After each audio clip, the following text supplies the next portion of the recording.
It was a terrible crime that remains a blight on Valley history, the 1882 lynching of an African-American man in Grand Forks. However, an East Grand Forks veteran says it's a part of our history that should be remembered and acknowledged.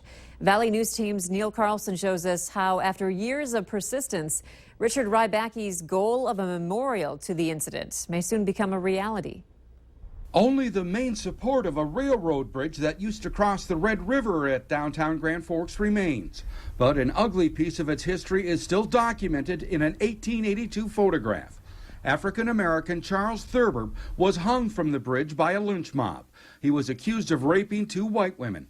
However, one of those women may have later recanted their story. For years, Richard Rybacky has been pressuring the city to put up some type of memorial. Why keep bringing this up? Why do you want to memorialize such a ugly part of Grand Forks history? Because it is history.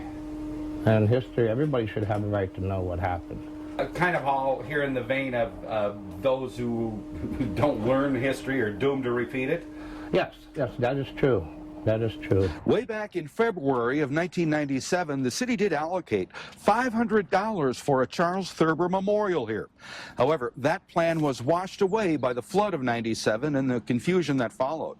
However, it now appears a memorial could finally become a reality. It's very important for us as a community to recognize our history, to embrace that, and to symbolize that, represent it the best we can. So right now we're working with the Grand Forks Historic Preservation to make sure that we have a historical account that we can use.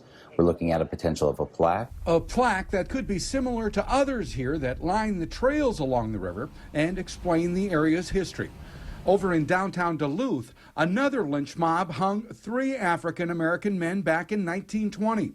Duluth has put up a large memorial to make sure its past is not forgotten. And now Grand Forks may also soon memorialize its history in an effort to create a better future.